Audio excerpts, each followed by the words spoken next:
Moderators, Dr. Alok, Kumar Singh, and Dr. Vipul Yagnik to kindly come and introduce the speaker.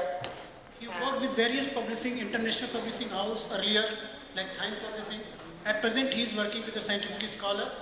He has a very deep understanding of medical publishing and medical ethics regulations related to the medical research publishing. Over to Dr. Singh. Yes, so firstly I'd like to thank Professor Dr. Vipul Yagnik for conceptualizing this workshop conference, and thanks to Pritesh and for really putting their efforts to organize this event, and thanks everyone here for attending and joining us today. So I will start. Can we get on the slides, please?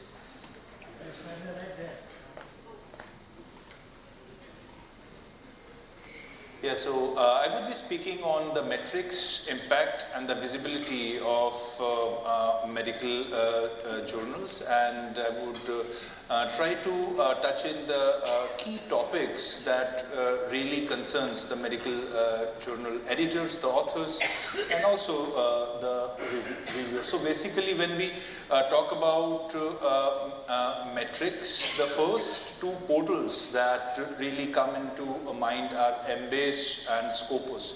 These are highly metric-driven portals. They are both run by Elsevier, and they have different grades of competitive entrance into the same. Embase is a comparatively easier portal to get in, but when I say easier, it is not that very easy to get in. It is also very competitive to get selected. They have a long waiting list at present, which even spans to over 6 months to 12 months. But if once you get in, it gives a very stronger visibility for your journal in terms of your global landscape. And selection into Embase is not hard dependent on the content that you publish, but it is mainly governed by the overall representation of your parenting body, and the periodicity. If you are maintaining correctly for the first 3 volumes that you publish, you can of course compete after that.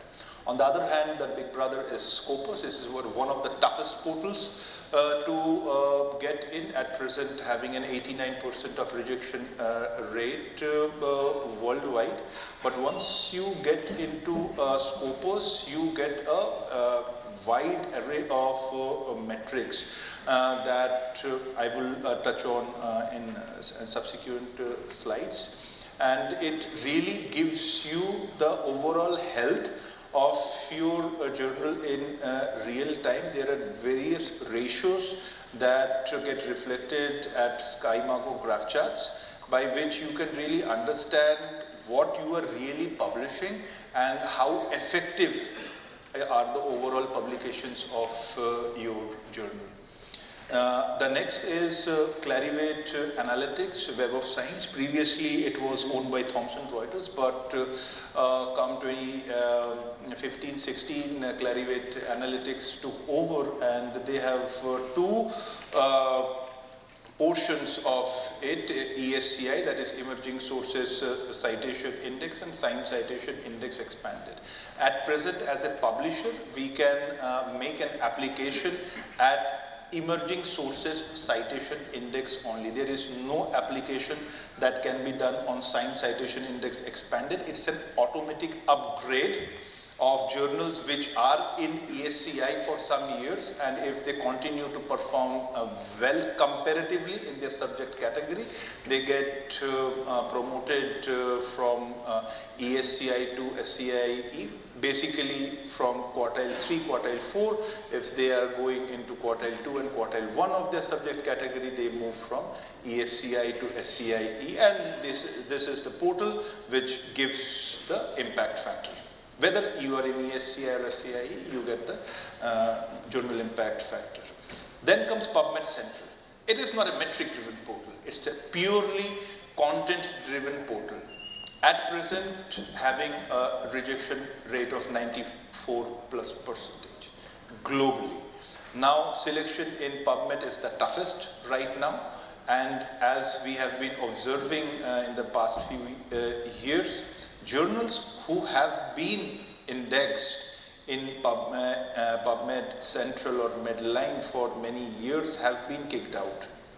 And this is happening across all publishers, Elsevier, Springer, Nature, Wiley, even Scientific Scholar, where we really face challenges and we have to maintain the overall standard quality year on year. So previously it used to happen that once you are in there for your lifetime. So now it is not there. So editor-in-chiefs have to be on their toes, that they have to continue maintaining the standards to stay in PubMed Central. And of course, the cherry in the top of the pastry, which has a 1.4% acceptance rate, that is 98.6% rejection rate of Medline. Medline gives you medical subject headings, but whether you are indexed in PubMed Central or you are indexed in Medline, your content would be available in PubMed. PubMed is the search engine. We keep on taking thing very incorrectly कि मेरा journal PubMed indexed हो गया. PubMed में कुछ indexing नहीं होती. There is no indexing in PubMed. It is the reflection of your content through indexing in PubMed Central or Medline, and it appears in PubMed searches. So now going forward, what is the viewpoint of the indexing agencies? It is this viewpoint that we are not there to help you. We want to enrich our own database, our own portal, and if you are really good compared to the last 3 selected journals in your subject category, then you are most welcome to enrich our portal. If you are not, then bye-bye for the next 2 to 5 years. Sorry. So what do we mean by a journal metrics? It's basically the competitive metric, the competitive analysis of the journals in their particular subject category. As I said, impact factor by Clarivate or Scopus gives you the site score. Site score is the metric which is really gaining popularity globally. How we arrive at that, I will briefly also touch in the subsequent slides. But previously it was just the impact factor, which was the comparative of a subject category ranking, but now site score is an equally important metric. At the same time, when Clarivate gives you many other factors like eigenfactor, which are weighted metrics, I'm not dwelling into that, or the H-index. H-index is also a very strong portal, but it can be an H-index of an individual, it can be an H-index of a journal, and basically H-index is always on a progressive note. It reflects the highest number of articles having the equal highest number of citations per journals. Basically, when you determine, it is the number of publication of a research or a journal has, that each has at least that many citations. So it sounds complex, but if somebody can help me answer this question. So if a researcher or a journal has the following citation count, so there are few articles published by that individual or that journal. The first has 29 citations, the second article has 17 citations, the third article has 10 citations, the fourth 9, the fifth 6, the next one's 2 citations, and the last one having 1 citation. So anyone from the audience, please raise your hand. If Amit bhai, aap nahi, sorry. Anyone else, what will be the H index of this journal? Yes, please. 9. इन्होंने कहा 5, किसी ने कहा 9. Yes, ma'am. आप 1. आपने कहा 1. आपने कहा 2. 1. क्या बात है सर, बताएं. 1. And the answer is 5. Why it is 5? So as the definition says, that H index is the number of publications a researcher or journal has that have each received at least that many citations. So यहाँ पे अगर हम देखें, if we look at it carefully, so 29, 17, 10, 9 and 6, these are 5 publications जिनमें हर एक में 5 citations हैं. So if instead of 2, it would have been say 7, then your H index would have been 6.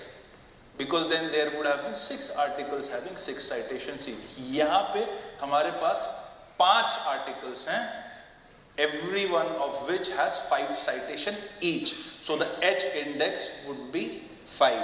And H index is a progressive metric. It is the only metric which is progressive. वो बढ़ेगा ही हमेशा. Because somewhere down the line it can happen that the number 6, number 2 can go up.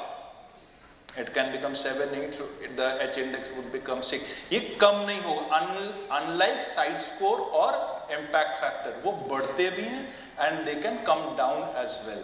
Because they are calculated on a 2-year or a 5-year metric. So now, as I said, site score and Scopus have been gaining importance of late over the last few years as a strong competition to the impact factor.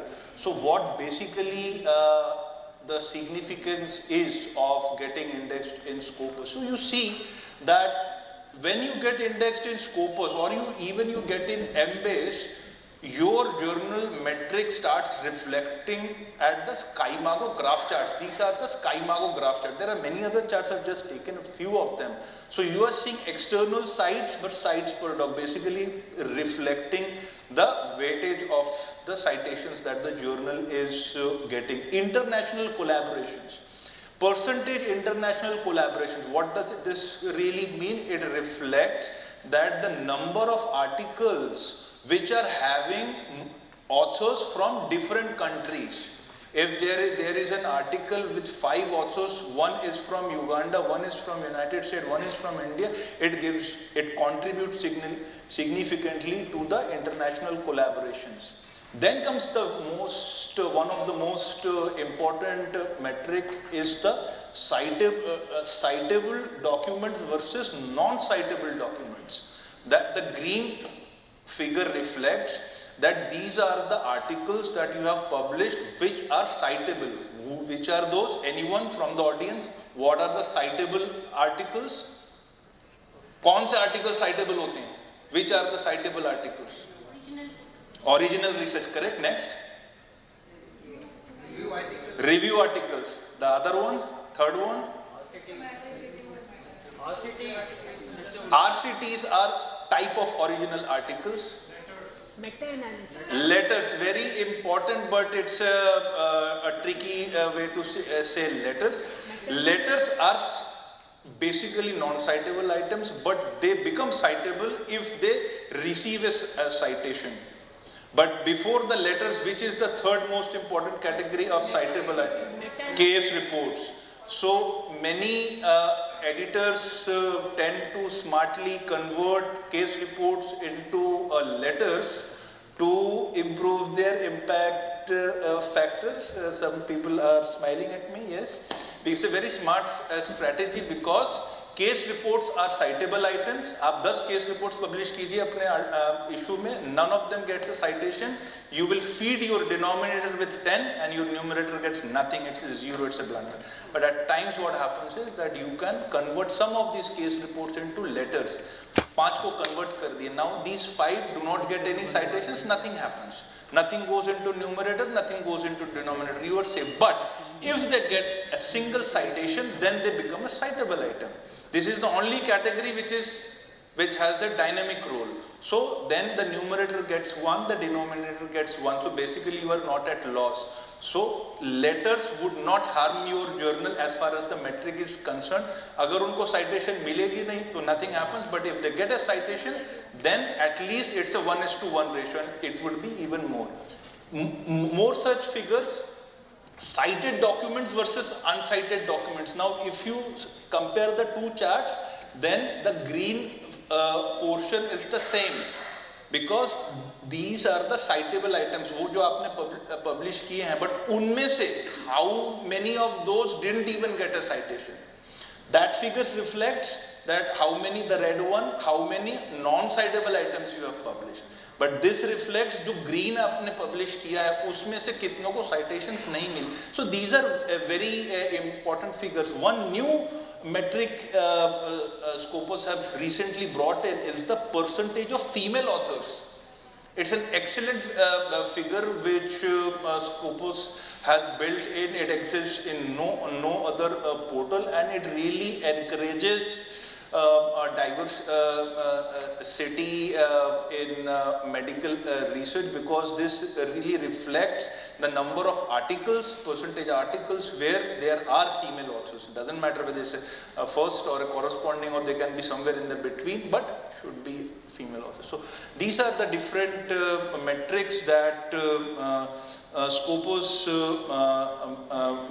brings in. Now, site score versus impact factor, just very lightly touching it. Site score is taking a 3-year metric. At the same time, impact factor is taking a 2-year metric. So I have taken the metrics of a same journal. Now here you are seeing that when it comes to the calculation of the impact factor, with the same data figures, it is 1.3. You see 42, 120, 64, 60, it's the same. But जहाँ पे site score की बात आ रही है, it is going 1 year back and the results is 1.6. It can be the other way around also. It depends on the citations and the number of articles published in that given year. It can go both ways.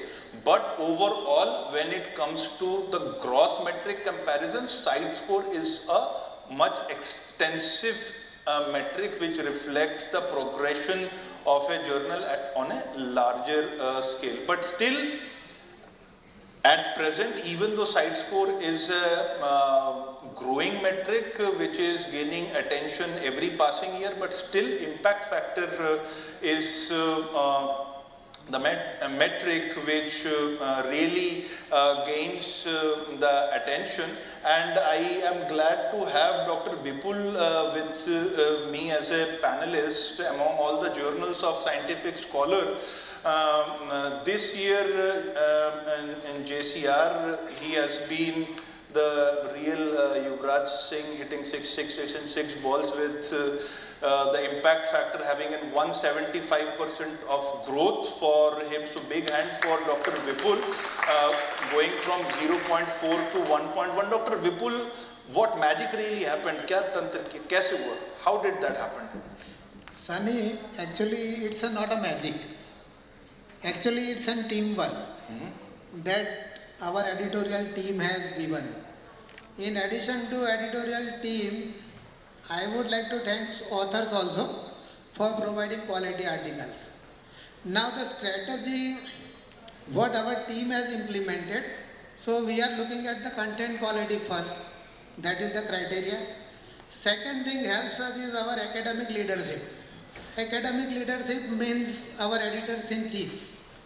Third thing we follow is rigorous, expert-driven and timely peer review system that helps us a lot. Fourth thing is editorial integrity and ethics. And fifth thing is visibility.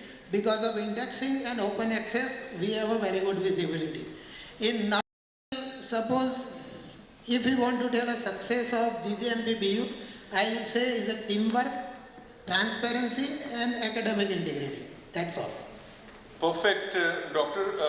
Vipul. So basically for some of the young editors who just interacted with me, when you are starting a journal, please do understand that the first few years are going to be a lot of struggle, but with sincere hard work, dedication, things really turn into your favor. And same goes for our veteran editors who are competing at the top of the competition, that they have to keep putting in their efforts to stay at the top of their game.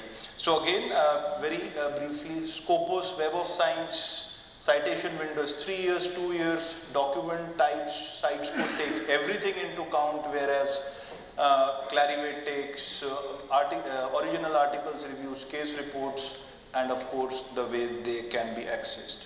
Now the Holy Grail.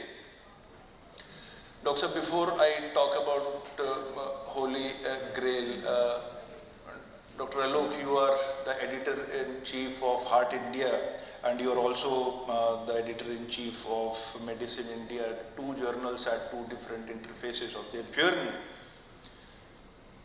We are still dependent on overseas portal, and whether you are editing already a top-rated recognized journal, or you are in a struggling phase, you are still having a lot of difficulties to get into PubMed Central, what is the Holy Grail. So how you see these challenges and what you think can change in the Indian perspective?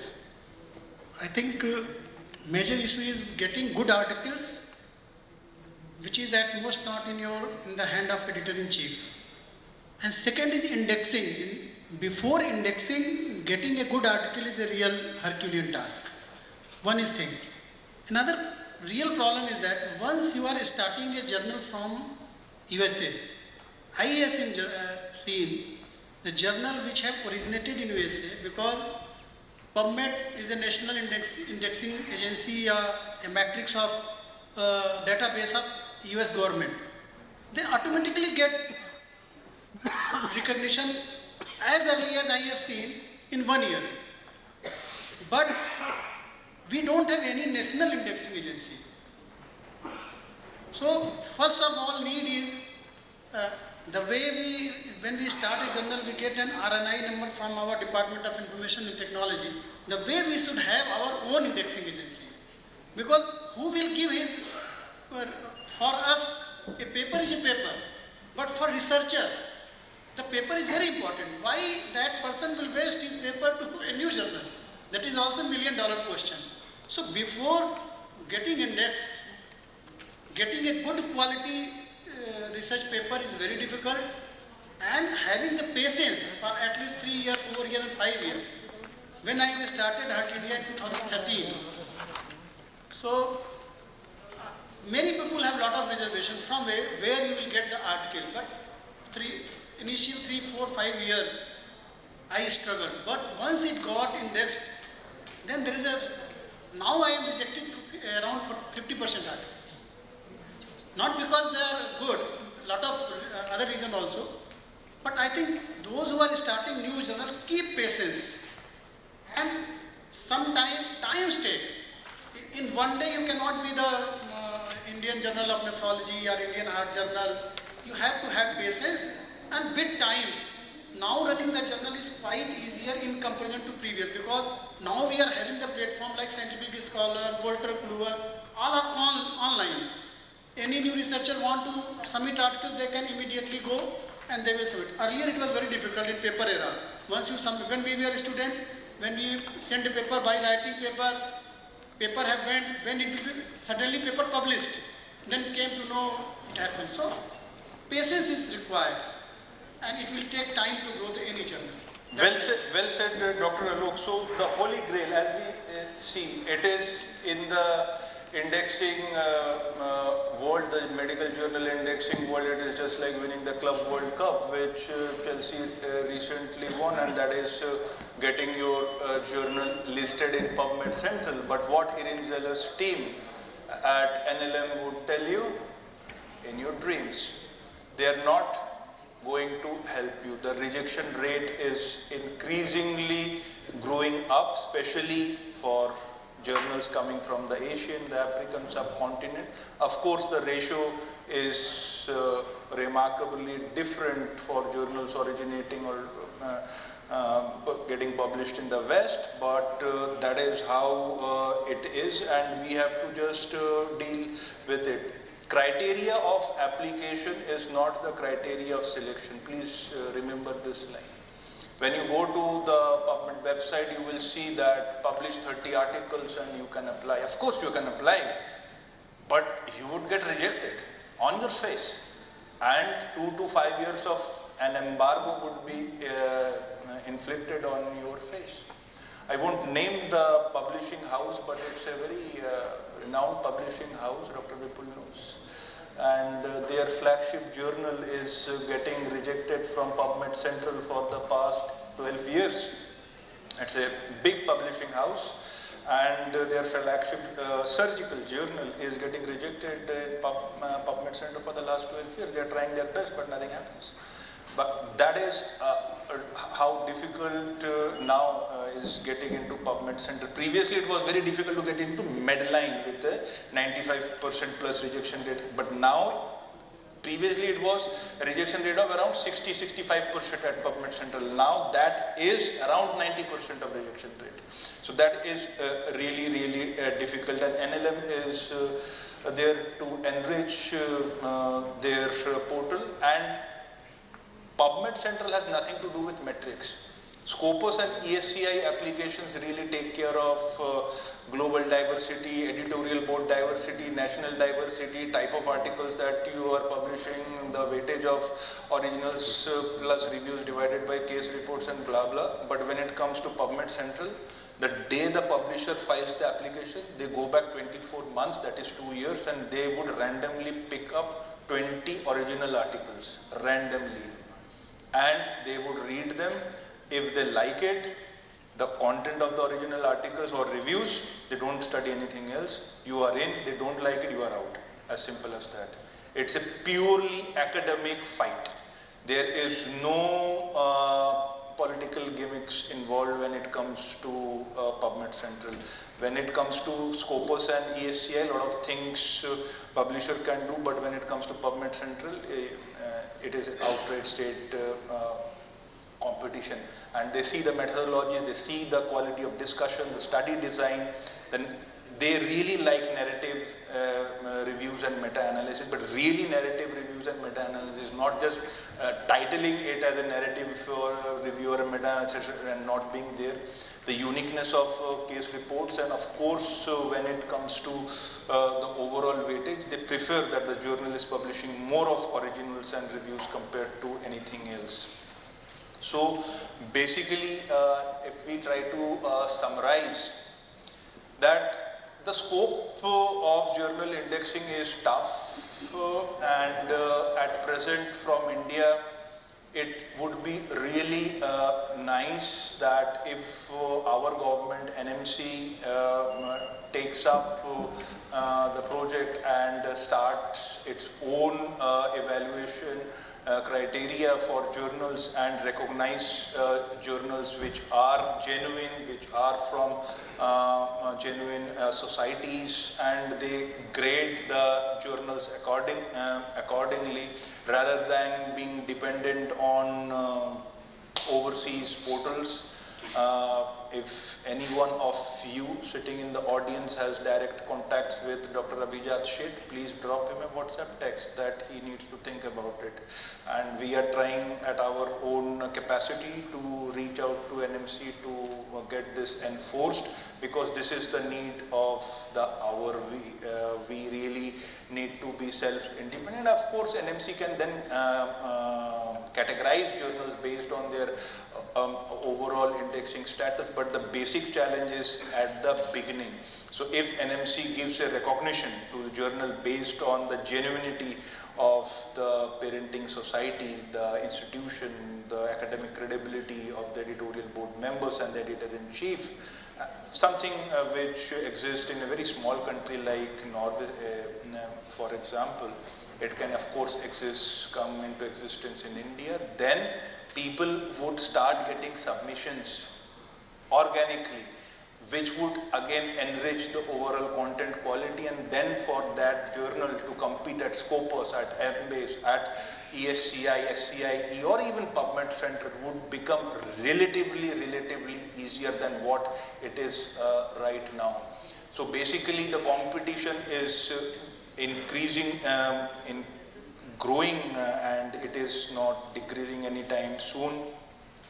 Rejection rates, as I mentioned, those which were 60% are now 90% plus, and we really need to ensure that when you are competing, you really don't need to be like to get into portals like Scopus or ESCI. You need to be equivalent or better than the last 3 selected journals. It is like the 4th runner in the Olympic race of 100 meters. To stand at the podium, you don't need to become a gold medalist. You just need to beat the person running for the bronze. So that's how it is, and of course, for the best help, advice and strategic development of your journal, join Scientific Scholar. That's how it is. Thank you. Questions? Sir.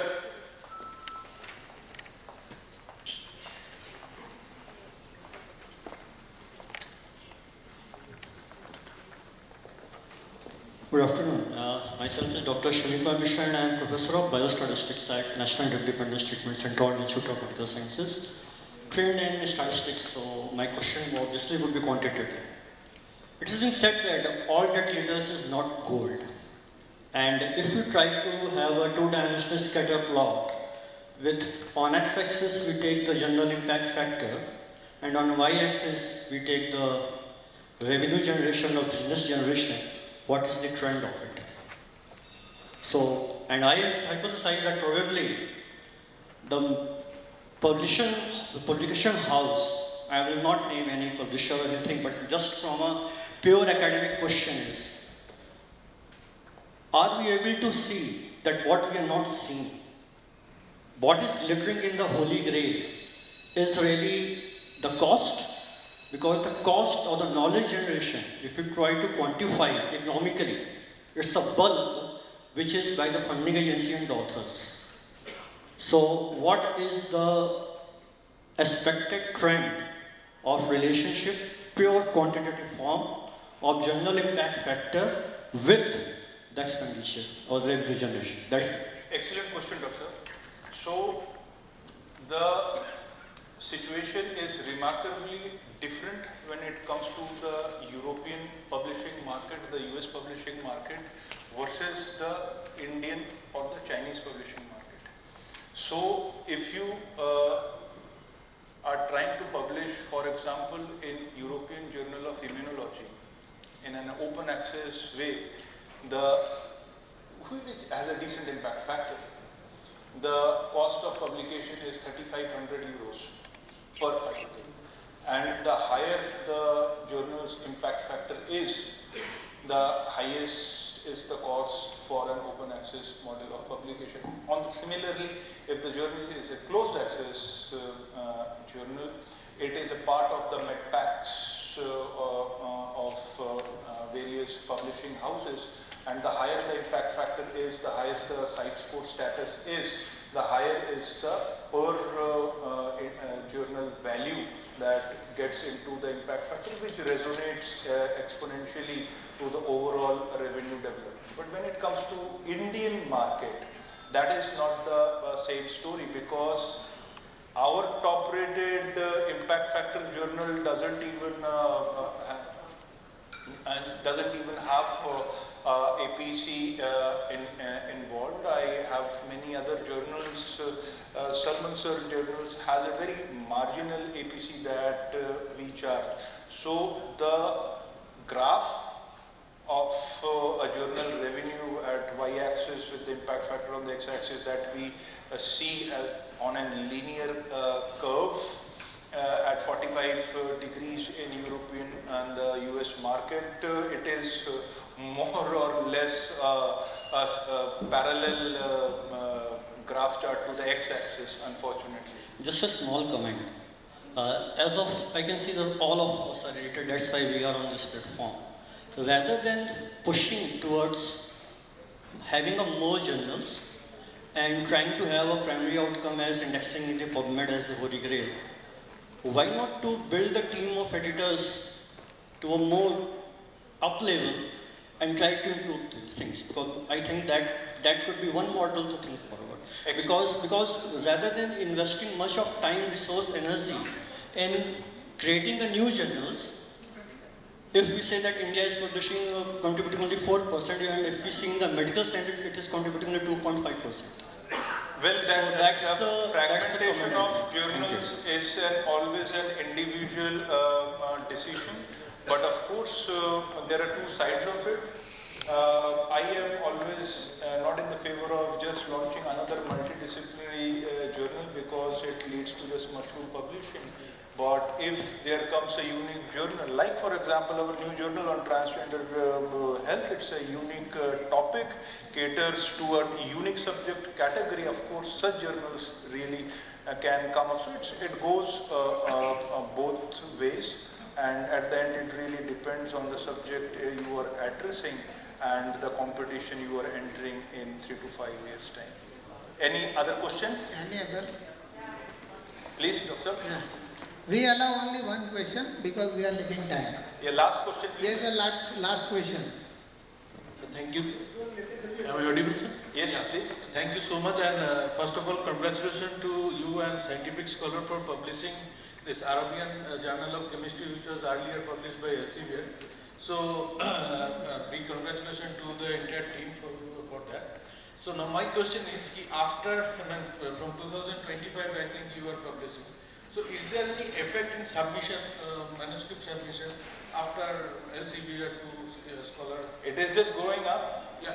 Because the visibility which Scientific Scholar provides for its reader base, for its author base is really growing month after month, year after year, and it is not only with the Arabian Journal of Chemistry, whether it is IJDVL, our flagship journal, or IJMR, the leading journal of India.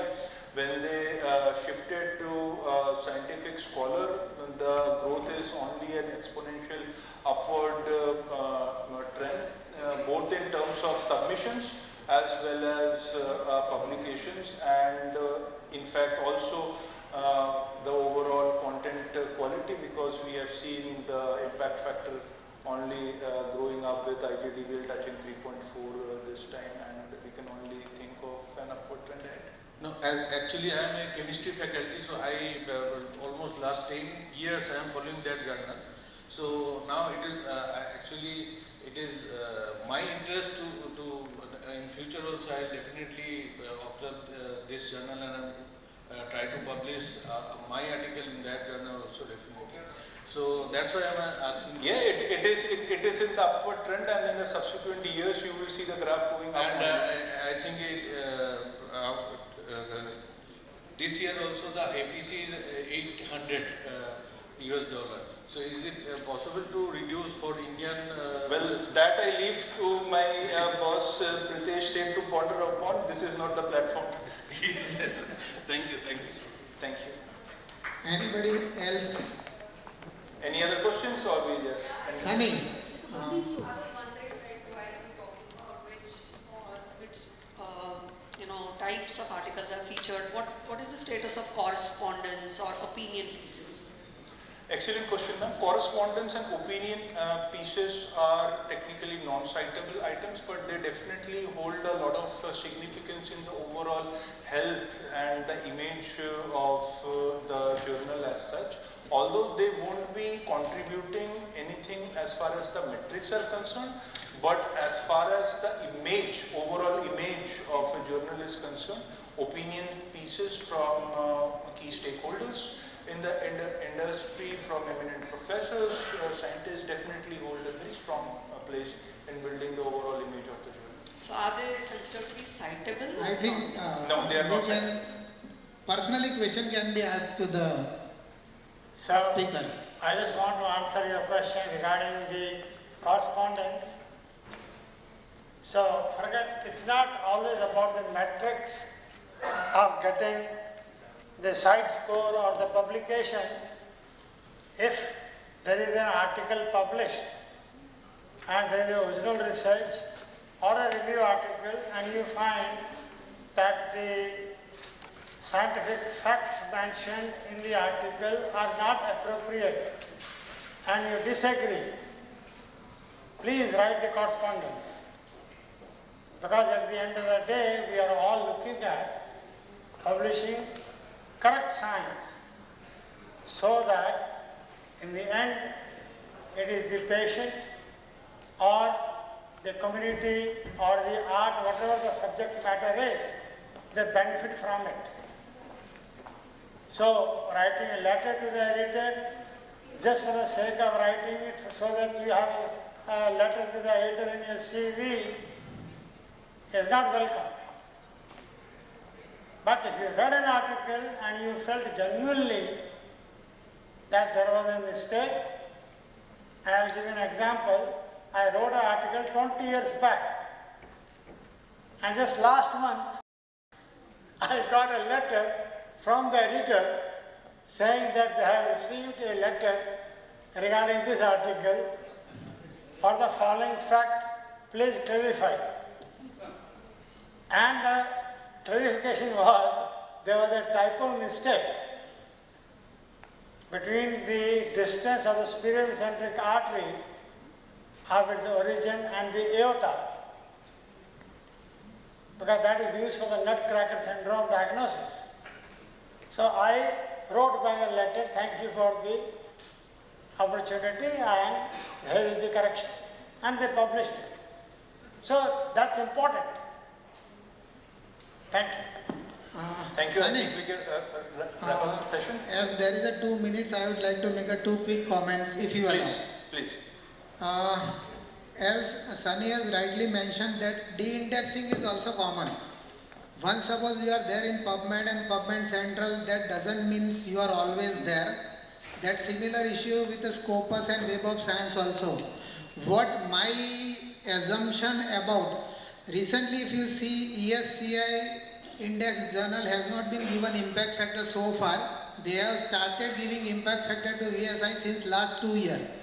And the main intention what I feel is those journals who are not performing well in ESCI, they will be shortly delisted from the Web of Science. That is one my intention. Second, as Sunny rightly mentioned, one of the major publishers journal has been out from PubMed. They applied 3 times. It has been rejected 3 times after that since 2010. Last year, one major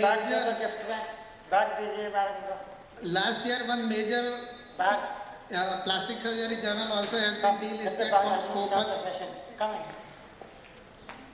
And as far as second point I would like to make is the quality of the content in a publishing journal. Our journal is in a infancy. We are there in a since 6 years. Still we have achieved an impact factor of 1.1, and the reason is the content quality. Currently if you see, our rejection rate is more than 70%. We are accepting only 20-25% manuscript what we have submitted to our journal. Thank you. Thank you everyone. Thanks a lot.